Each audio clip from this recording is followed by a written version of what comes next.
World's biggest astrology community in Tamil.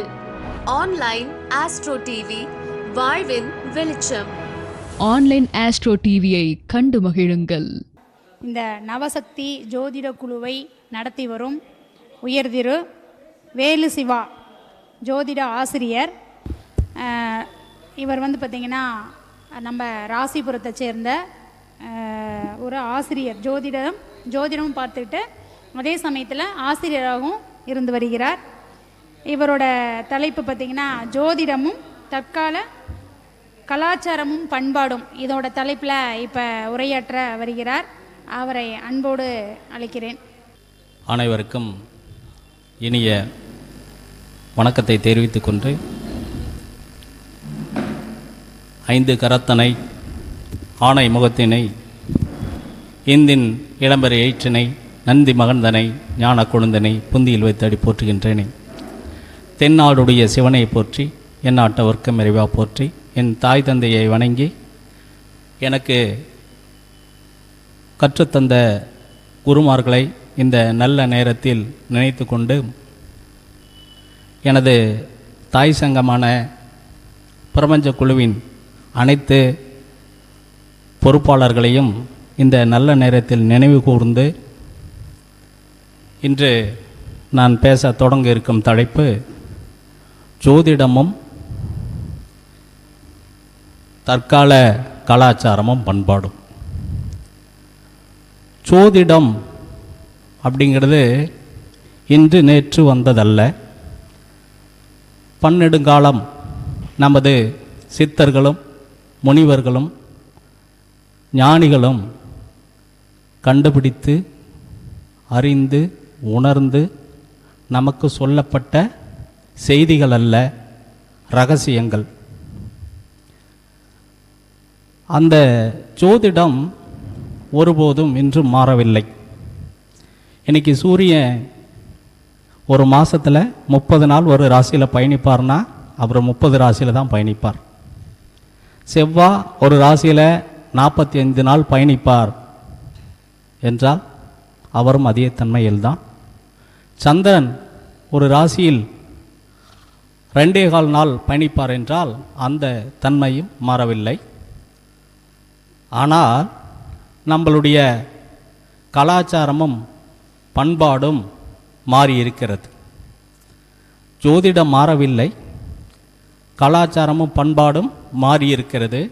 அதற்கு ஏற்றாற்போல் ஜோதிடர்கள் அந்த கலாச்சார பண்பாட்டோடு இணைந்து நாம் செல்வது நமக்கு ஒரு தலையாய கடமை. ஒரு வைத்தியர்கிட்ட போனால் நோய்த்தன்மையை, நோய் தீர்வது பற்றி கேட்பாங்க. ஒரு பள்ளிக்கூட ஆசிரியர்கிட்ட போகும்போது பையனுடைய அறிவுத்திறனை மட்டும் கேட்பாங்க. அந்தந்த தொழில் சார்ந்த தன்மையை அந்த தொழில் சார்ந்தவர்களிடம் போய் கேட்பாங்க. ஆனால் ஒரு ஜோதிடர்கிட்ட மட்டும் எல்லா விதமான கேள்விகளும் அங்கே கேட்கப்படும்.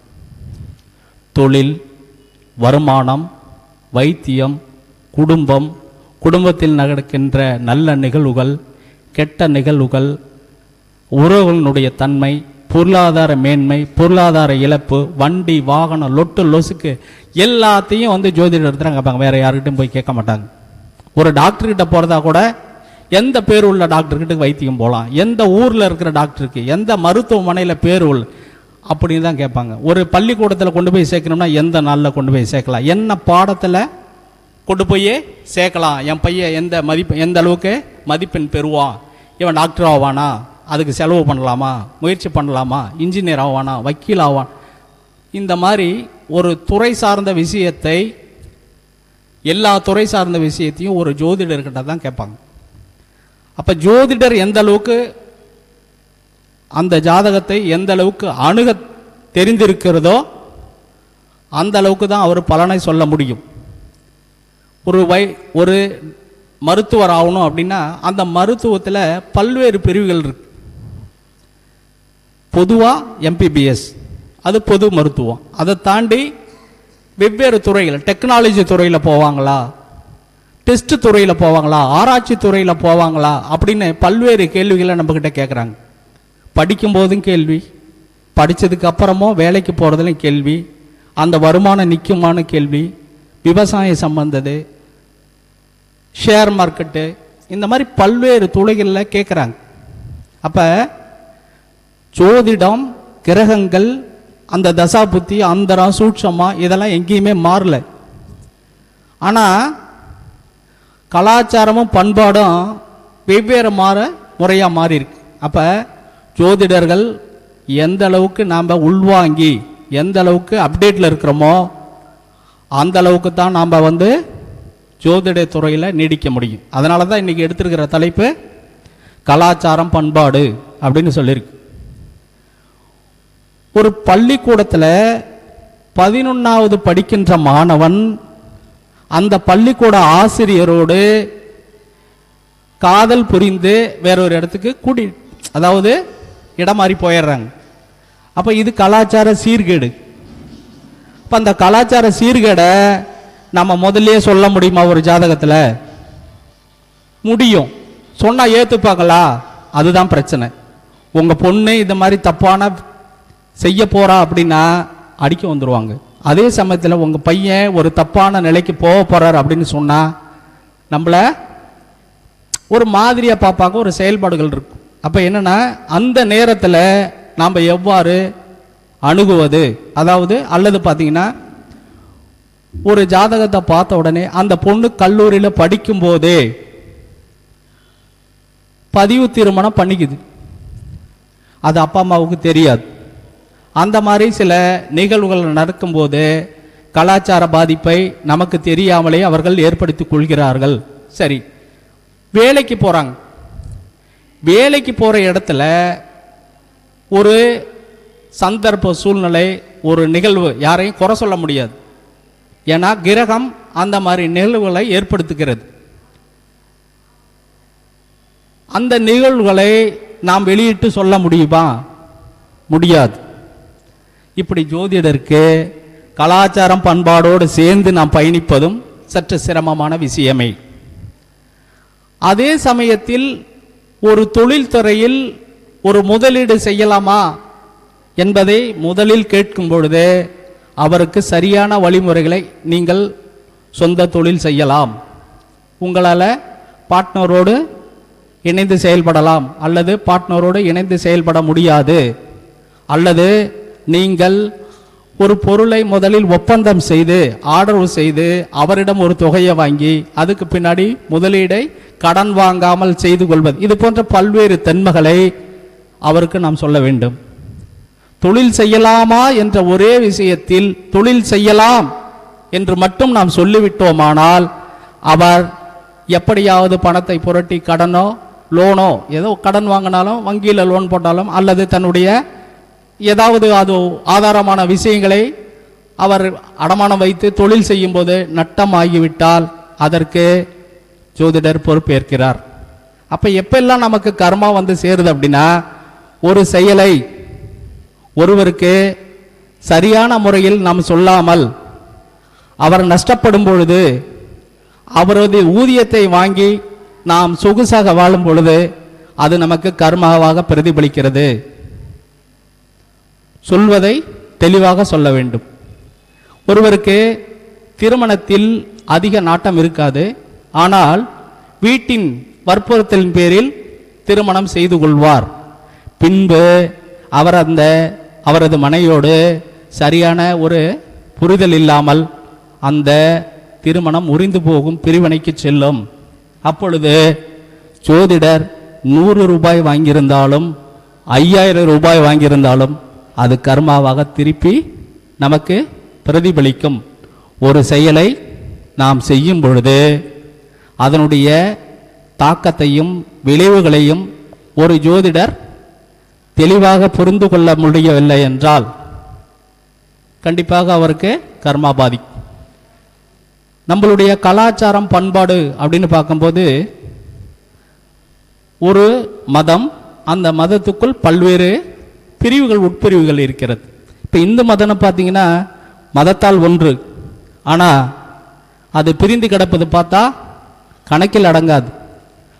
அவரவருக்கென்று ஒரு வழிபாடு, ஒரு உறவு முறை, அந்த உறவு முறைக்குள் பல்வேறு பிரிவுகளை வைத்துக்கொண்டு அவர்கள் ஒரு வாழ்க்கை வாழ்கிறார்கள். இது எதுவரைக்கும் இந்த அமைப்பு, இந்த கட்டமைப்பு என்றால் அவரவர் இடத்திலே அவரவர் இருக்கும் வரை, அந்த கட்டமைப்பில் இருக்கும் வரை மட்டுமே அது சாத்தியம். அதனால தான் முற்காலத்தில் அந்தந்த வீதி, தெரு, அந்தந்த இன மக்கள் மட்டும் வாழ்ந்து வந்தார்கள்.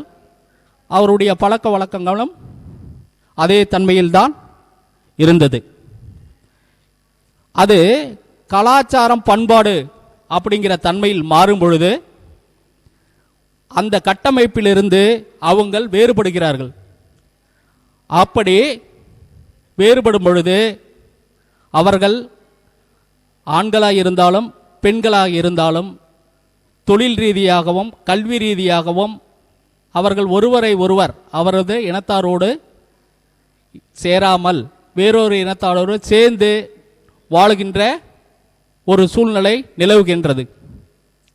அந்த சூழ்நிலை நிலவும்போது ஒருவருக்கொருவர் வயப்பட்டு, காதல் வயப்பட்டு அவர்கள் தன்னுடைய நிலையை மாற்றிக்கொள்ளும் போது இரு குடும்பத்தாருக்கு மட்டும் அந்த பிரச்சனை நடந்தால் சுமூகமே, நல்லதோ கெட்டதோ அவங்க ரெண்டு இடத்த எடுத்து. ஆனால் அது ஒரு சமூக பிரச்சனையாக மாறும் பொழுது நாட்டிற்கும் சரி வீட்டிற்கும் சரி பெரிய கலகங்கள், பிரச்சனை வந்து விடுவது. இது நாம் படித்தவரை குறை சொல்வதா அல்லது சமூகத்தை குறை சொல்வதா என்பதை நாம் சற்றே சிந்திக்க வேண்டும். அப்போ ஒரு ஜாதகத்தில் ஒரு பிரச்சனை அப்படின்னு வருவதை முன்கூட்டியே தெளிவுபடுத்த வேண்டியது ஒருவரது கடமை. அப்போ ஒரு கிரகங்கள் எந்த தன்மையில் இருக்கும்போது இந்த ஜாதகம் காதல் வயப்படும், அது பிரச்சனையை சந்திக்கும், அல்லது வம்பு வழக்கு மறைமுகத்தன்மையில் இருந்து செயல்படும் என்ற பல்வேறு தன்மைகளை நாம் அந்த ஜாதகரை நமக்கு வரும்பொழுது மட்டுமே நாம் சொல்ல முடியும். எல்லா நேரத்திலும் போய் சொல்ல முடியாது. உங்கள் வீட்டில் ஜாதகத்தை கொடுங்க, நான் பார்த்து சொல்கிறேன் உங்கள் பொண்ணுனுடைய வாழ்க்கை எப்படி இருக்கும், உங்கள் பையனுடைய வாழ்க்கை எப்படி இருக்கும் அப்படின்னு. அவங்க என்ன பண்ணுவாங்க, எல்லா நிகழ்வுகளும் நடந்து முடிஞ்சதுக்கு அப்புறம் நம்மக்கிட்ட வந்து கேட்பாங்க, சார் எப்படி இருக்கு சார், இது நடந்து போச்சு, இதுக்கு பரிகாரம் சொல்லுங்கள் சார். பரிகாரம் எப்படி நம்ம சொல்கிறது? காலங்கள் மாறி இருக்கு, கலாச்சாரமும் பண்பாடும் மாறி இருக்கு, கட்டமைப்பு இல்லைங்கிறத அந்த குடும்பத்தாரும் உறவுகளும் அதை புரிந்து கொள்ள வேண்டும்.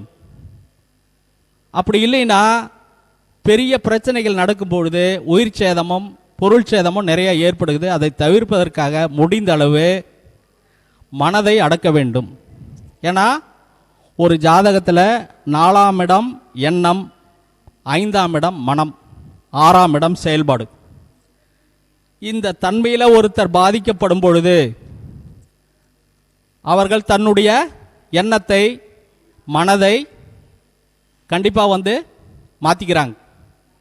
அப்போ அதனால் அவர்களுடைய நிலைப்பாடுகள் கண்டிப்பாக அவர்களுடைய கலாச்சாரம், அவர்கள் தாய் தகப்பன் என்று சொல்லக்கூடிய அவர்கள் முன்னோர்கள் வாழ்ந்த கலாச்சாரத்திலிருந்து அவர்கள் வெளிவருகிறார்கள். அதனால் அவங்களுக்கு பிரச்சனை வருது. அந்த ஆணாக இருந்தாலும் பெண்ணாக இருந்தாலும் அவர்கள் வாழ்க்கையில் பாதிப்பு அடைகிறார்கள். அதே போல் 4ஆம் இடம் என்பது தொழில் ஸ்தானத்திற்கு, 10ஆம் இடத்துக்கு 7ஆம் இடம் மூலதனம். அப்போ மூலதனம் ஒருத்தர் கையில் எந்த அளவுக்கு இருக்கோ, அறிவு எந்த அளவுக்கு இருக்கோ, எண்ணம் எந்த அளவுக்கு இருக்கோ அந்த அளவுக்கு தான் அவருடைய வருமானம் இருக்கும், அவருடைய செயல்பாடு இருக்கும். 4ஆம் இடம் ஒரு ஜாதகத்தில் நல்லால சரியில்லை, 4ஆம் அதிபதி கெட்டு போயிருக்கார் என்ற நிலையில் பார்த்தீங்கன்னா அவர் தொழிலை செய்யக்கூடாது. அவரை முதல் போட்டு மக்கள் மத்தியிலையும் தன்னுடைய குடும்பத்தின் நிலையிலையும் அவமானப்படுவார். அதே போல 5ஆம் இடத்திற்கு 7ஆம் இடம் 11ஆம் இடம். 5ஆம் இடம் புத்தி. ஒருவர் புத்தியினால் சிறப்பாக முன்னேறுவார் என்றால் அவருக்கு தொழில் தேவையில்லை. அவர் கற்றறிந்த, தான் தெரிந்த 5ஆம் இடம் வித்தையும் கூட, அந்த வித்தையை வைத்து கொண்டு பேசுகின்ற தன்மையிலே அவரை மற்றவரை வசியப்படுத்தி தன்னுடைய செயல்களை நிறைவேற்றிக் கொள்வார். அதில் எந்த மாற்று கருத்தும் இல்லை. அப்போ எண்ணங்களும் செயல்பாடுகளும் 4, 5 ஒரு ஜாதகத்தில் சரியாக இருந்தால் 10ம் 11ம் சரியாக செயல்படும் என்று கண்டிப்பாக நாம் கூறலாம். அதே போல 3ஆம் இடம் என்பது ஆசை. அந்த ஆசையின் விளைவு ஒரு ஜாதகத்தில் 3ஆம் இடம் சரியான செயல்பாட்டில் இல்லை என்றால் அவருடைய எண்ணங்கள் அலைகள் தவறுதலாக போய் அந்த செயல்பாட்டில் முன்பின் முரணாகி அவர் அசிங்கப்பட நேரிடும், அல்லது வழக்கை சந்திக்கும், அல்லது தண்டனை போன்ற தன்மைகளையும் அவர் கண்டிப்பாக செல்லக்கூடிய அமைப்பு. ஏன்னா 3ஆம் பாவத்திற்கு நேர் 7ஆம் பாவம் 9ஆம் பாவம் பாக்கியம். அப்போ 3ஆம் இடம் கெட்டு போனால் அவருடைய பாக்கியம் கெட்டு போகும். இந்த கோச்சார கிரகங்கள் என்று சொல்லக்கூடிய அதிக வருடத்தை தாங்கக்கூடிய சனி, ராகு, கேதுகள் போன்ற கிரகங்கள் கோச்சாரத்தில் 4ஆம் இடத்திலோ 5ஆம் இடத்திலோ செல்லும் பொழுது சற்று எச்சரிக்கையாக இருக்க வேண்டும். அது ராசிக்கு நாளாக இருந்தாலும் லக்னத்திற்கு நாளாக இருந்தாலும் 4, 5இல் செல்லும் காலம் பாவ கிரகங்கள் இருந்தால் கோச்சார ரீதியில் செல்லும்போது ஜாதகர் சற்று எச்சரிக்கையாக தொழிலையும் எண்ணத்தையும் மனதையும் ஒருநிலைப்படுத்த கொள்ள வேண்டும். அவ்வாறு ஒருநிலைப்படுத்தி கொள்ள முடியாவிட்டால் அவருடைய தொழிலும் அவருடைய லாபமும் அவருடைய மேன்மையும் சற்றே நிலைகுலையும். அதே போல 2ஆம் இடத்திற்கு பாவகரங்கள் தொடர்பு ஏற்பட்டாலோ அல்லது பாவகரங்கள் இருந்தாலோ அவரும் தொழிலில் முதலீடு அதிகம் செய்யாமல் 4ஆம் இடத்திற்கு 11ஆம் இடம் 2ஆம் இடம் அத்தகைய தன்மையில் அவரும் தொழில் அதிகமாக முதலீடு செய்யாமல் ஆர்டரை பெற்று செய்வது அல்லது வருமானத்தை பெருக்கிக் கொள்வதற்கு கூட நண்பர்கள் அல்லது தொழில் பார்ட்னர் என்ற தன்மையில் முதலீடு மட்டும் செய்து உரிமையாளர் இல்லாமல் ஒரு ஷேர் தருவது போல அவர்கள் ஏற்படுத்தி கொண்டால் அவருக்கும் அந்த பாவம் சிறப்பாக செயல்படும். எனவே கலாச்சாரம், பண்பாடு, தொழில் இது போன்ற தன்மைகள் காலத்திற்கேற்ப மாறிக்கொண்டிருக்கிறது. ஜோதிடத்திலும் அதே போல தன்மைகளை நாம் வளர்த்து கொள்ள வேண்டும். படிப்புத்துறை அப்படின்னு நீங்கள் எதிர்பார்த்தீங்கன்னா படிப்பு இன்னைக்கு ஒவ்வொரு துறையும் வெவ்வேறு துறையாக மாறி அதில் பல உட்பிரிவுகளை மருத்துவத்துறையிலையாக இருந்தாலும், இன்ஜினியரிங் துறையிலையாக இருந்தாலும், உளவியல் துறையிலையாக இருந்தாலும், அடுத்தது எக்கனாமிக்கல் துறையாக இருந்தாலும், கம்யூனிகேஷன் துறையாக இருந்தாலும், கம்ப்யூட்டர் துறையாக இருந்தாலும் பல்வேறு உட்பிரிவுகளை கொண்டிருக்கிறது. அந்த ஜாதகனுடைய அந்த திறமை, ஆளுமை தன்மை, புத்தி சாதுரியம் எந்த துறையோடு சேர்ந்திருக்கிறது என்று தற்கால கோச்சார கிரகங்களும் தசாபுத்திகளும் நிலையான தன்மையை அந்த ஜாதகத்திற்கு எவ்வாறு பயன்படுத்தப்பட்டிருக்கிறது என்பதை தெளிவுபடுத்தி அந்த ஜாதகத்திற்கு நாம் பலன் கூற முற்பட வேண்டும். இந்த காலம் இவர் இந்த படிப்பை படித்தார் என்றால் அவர் சிறப்பான ஒரு நிலைக்கு வருவார். இந்த காலம் கோச்சார காலம் தசாபுத்தி இப்படி வருவதால் சற்று அவர் அந்த படிப்பு தன்மையில் கொஞ்சம் கவனக்குறைவு இருக்கும். அடுத்த பயிற்சியின் போது அது கொஞ்சம் மாறுபட்டு முன்னிலைக்கு பெறுவார் என்று நாம் அவருக்கு கண்டிப்பாக எடுத்து கூற வேண்டும். கலாச்சாரம், பண்பாடு அப்படிங்கிறது பார்த்தீங்கன்னா ஒரு கட்டமைப்பில் இருக்கிறது இன்னொரு கட்டமைப்பில் இல்லை என்பதை நாம் உணர்ந்து கொண்டு திருமண பொருத்தம் அப்படின்னு பார்த்தீங்கன்னா இன்றைக்கி ரொம்ப நிறைய விஷயங்கள் இருக்கு. அன்னைக்கு திருமணம் எப்படி பார்த்தாங்க அப்படின்னா பொதுவாக அன்னைக்கெல்லாம் ஜாதகமே பெருசாக ஒன்றும் இல்லை. படிப்பறிவே இல்லாத காலத்தில் சகுனம், நிமித்தம் இதையெல்லாம் அதிகமாக வச்சு தான் அந்த திருமணத்தை நடத்தினாங்க. அன்னைக்கு அந்த காலகட்டத்தில் பார்த்திங்கன்னா பொருளாதாரம் அதிகமாக இல்லை மக்களிடத்திலே. மேலும் வறுமை என்ற நிலை எல்லார் கையிலும் இருந்தது.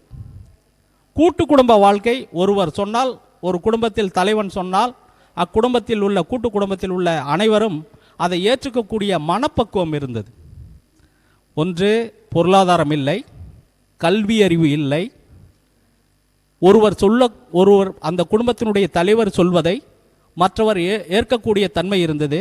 குடும்ப ஒற்றுமை, கூட்டு குடும்ப வாழ்க்கை இருந்தது.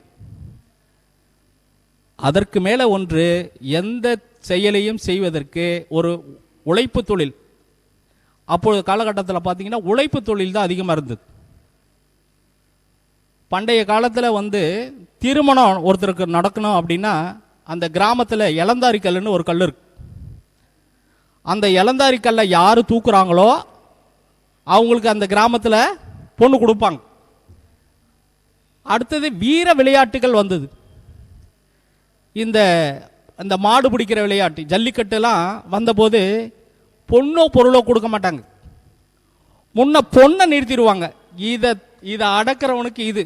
அப்போ ஆணுக்கு எந்த வீரியத்தன்மை இருந்ததோ அதே வீரியத்தன்மையோட என் பொண்ணு இருக்கும். இதை அடக்கணினா அதை அடக்க முடியும், இல்லைன்னா அதை அடக்க முடியாது, பயணிக்க முடியாது. அப்போ உடல் திறமை அங்கே அதிகமாக இருந்தது, அறிவு திறமை கம்மியாக இருந்தது. அந்த காலகட்டத்துக்கு உடல் திறன் அதிகமாக வேணும் அப்படிங்கிற தன்மையில் அந்த கால கலாச்சாரம் இருந்தது. அடுத்த கலாச்சாரம் எப்படி இருந்ததுன்னு பார்த்தீங்கன்னா, நிலபலன் அமைப்பு அதிகமாக இருந்தவங்களுக்கு மிட்டா மிராசு அல்லது ஒரு நிலக்கிழார் அப்படிங்கிறவங்களுக்கு முன்னுரிமை கொடுத்தாங்க. அங்கே போனால் என் பொண்ணு நிலப்பலம்லாம் இருக்குது, விவசாயம் செஞ்சு பொழைச்சிக்குவாங்க அப்படிங்கிற தன்மையில் பொண்ணை கொடுத்தாங்க. அடுத்த சூழ்நிலை வரும்பொழுது கல்வி அறிவுக்கு முன்னாடி பணம், ஏதாவது ஒரு குடும்பத்தில் நல்ல வசதி பணம் இருக்குது அப்படின்னா அதை கொடுத்துருவாங்க. அதுக்கப்புறம் பார்த்தீங்கன்னா கல்வி அறிவு, பையன் படிச்சிருக்கானா, கவர்மெண்ட் வேலைக்கு போகிறானா, காசுனாலும் கவர்மெண்ட் உத்தியோகம் அப்படிங்கிற தன்மையில் அப்புறமா போனாங்க. அதுக்கப்புறம் பார்த்தீங்கன்னா பையன் இப்போ வெளிநாட்டில் இருக்கானா அப்படின்னு ஒரு காலகட்டம். ஏன்னா லட்சம் கவர்மெண்ட் வேலையில் இருக்கிறவங்களுக்கு அந்த பணம் வெளிநாட்டில் இருக்கிறவங்களுக்கு பணம் சம்பாதிக்க முடியாது. அப்போ வெளிநாட்டில் வேலையில் இருக்காங்க. இப்போ என்ன சூழ்நிலை இருக்குதுன்னு பார்த்தீங்கன்னா, பையன் வெளிநாட்டிலையும் இருக்கணும், லட்சமாக சம்பாதிக்கணும், அதே மாதிரி நிலபலனும் இருக்கணும். இப்போ இந்த காலகட்டங்கள், ஒரு காலகட்டத்தில் பெண்கள் வரதட்சணை கொடுக்காம கல்யாணம் ஓயாமல் நின்னாங்க. இப்போ என்னன்னா பெண்களினுடைய எண்ணிக்கை குறைவாக இருக்குது, ஆண்களுடைய எண்ணிக்கை அதிகமாக இருக்குது. பொண்ணை நிலம் வச்சிருக்கிறவனோ லட்சமாக பணம் வச்சிருக்கிறவனோ பொண்ணை தரமாட்டிக்கிறாங்க. பையன் ஃபாரின்ல இருக்கானா, பொண்ணு ஃபாரின் போவோமா, ஏற்பாடு செஞ்சு தருவாங்களா, அப்போ தான் என் பொண்ணை தருவேன். ஒவ்வொரு காலகட்டத்திலையும் ஒவ்வொரு கலாச்சாரம் மாறிக்கிட்டு இருக்கு. ஆனால் ஜோதி இடத்துல அந்த கிரகங்கள் தசாபுத்தி அப்படியே தான் இருக்கு. அதுக்கு நம்மளுக்கு கேட்கக்கூடிய கேள்விகளுக்கு நாம் சரியான முறையில் பலன் சொல்ல வேண்டும் என்று கூறி, அடுத்ததாக வருகின்ற 29 மற்றும் 30/12 2 நாட்களில் என்னுடைய ஆன்லைன் வகுப்பு என்று சொல்லக்கூடிய முதல் நாள் ராகு பிரசன்ன சக்கரமும், இரண்டாவது நாள் உச்ச நீச்ச கிரகங்களின் நட்சத்திர ஆரூட பலன் என்ற 2 நாள் வகுப்பு இருக்கு. அந்த வகுப்பை பற்றி சிறு விளக்கம் இப்போ நான் சொல்லிடுறேன். இப்போ அதாவது ஜோதிடர்கள் அப்படின்னா முதல்ல அவங்களுக்கு ஒரு பிரசன்னம் கண்டிப்பாக தெரிஞ்சிருக்க வேண்டும்.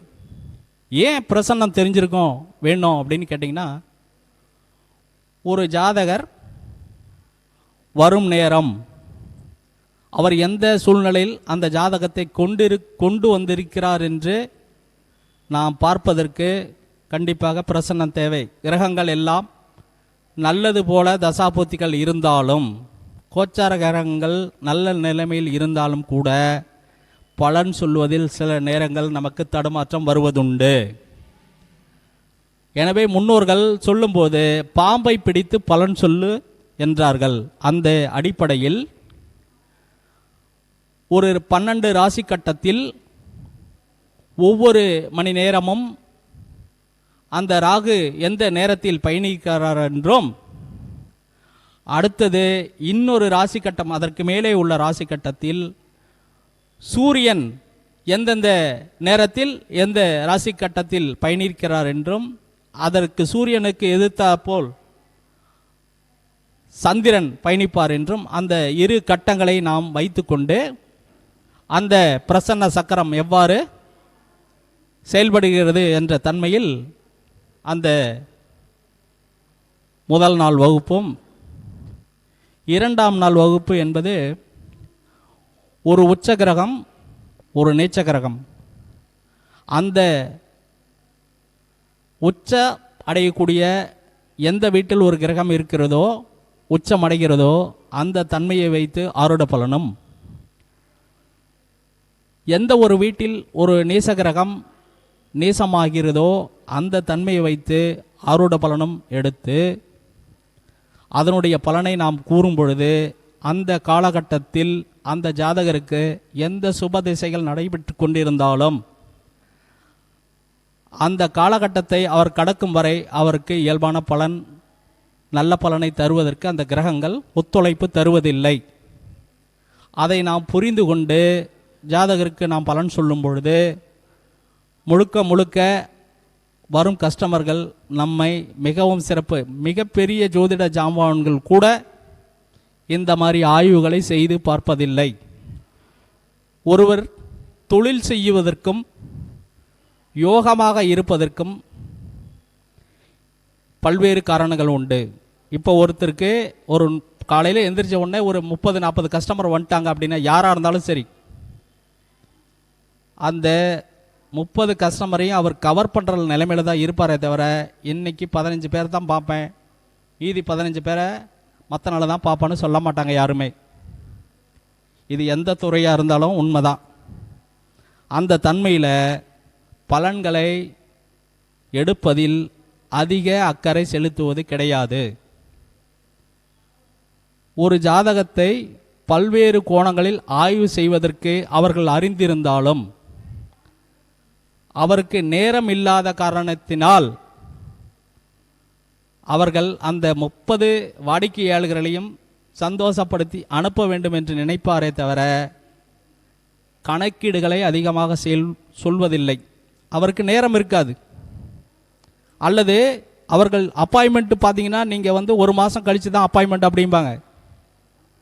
ஆனால் எந்த அளவுக்கு சொல்லுவாங்கன்னு பார்த்தீங்கன்னா திறம்பட சொல்ல முடியாது. அதற்கு பாகை முறையிலும் அந்த காரத்துவ அடிப்படையிலையும் அந்த நட்சத்திர அடிப்படையிலையும் தாராபலன் ரொம்ப முக்கியமான ஒரு பங்கு வகிக்கிறது ஒரு ஜாதகத்தில்.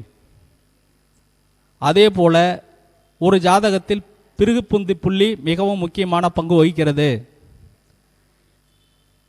இது போன்ற பல்வேறு கணிதங்களை எந்த ஜோதிடரும் அறுதியிட்டு கணக்கிட்டு சொல்வது கிடையாது. மேலோட்டமான பலன் தான் எல்லாத்துக்கும். பாவக பலன், காரக பலன், கோச்சார பலன், அவ்வளோதான் சொல்கிறாங்க. எனவே இந்த மாதிரி விஷயங்களை அந்த பாகைமுறை அடிப்படையில் அந்த கணிதத்தை அந்த வகுப்பை வருகின்ற 29, 30 2 நாட்கள் ஜூம் வகுப்பாக ஒவ்வொரு மணி நேரம் எடுக்கின்றேன். இதில் கலந்து கொள்ள விருப்பமுள்ளவர்கள் கலந்து கொள்ளலாம் என்று கூறி இந்த இணைய வாய்ப்பை அளித்த நவசக்தி ஜோதிட குழுவிற்கும் இதுவரை இந்த நிகழ்ச்சியை பொறுமையாக கேட்டுக்கொண்டிருந்த அனைத்து நல்ல உள்ளங்களுக்கும் உலகெங்கும் இதை கொண்டு சென்று கொண்டிருக்கும் ஆன்லைன் ஆஸ்ட்ரோ டிவி உரிமையாளர் முத்துப்பாண்டி அவர்களுக்கும் அவருக்கு உறுதுணையாக இருக்கும் கதிர் அவர்களுக்கும் அடுத்து வருகின்ற 2024 புத்தாண்டு வாழ்த்துக்களையும் இந்த நல்ல நேரத்தில் கூறி உங்களை மீண்டும் ஒரு நல்ல நிகழ்வில் சந்திக்கிறேன் என்று கூறி உங்களிடம் இருந்து விடைபெறுவது ராசிபுரம் ஆ வேலு சிவா. என்னுடைய அலைபேசி எண் 95 85 32 80 32. என்னுடைய வாட்ஸ்அப் எண் 8836831990. வாழ்க வளமுடன், வாழ்க வையகம். நன்றி, வணக்கம்.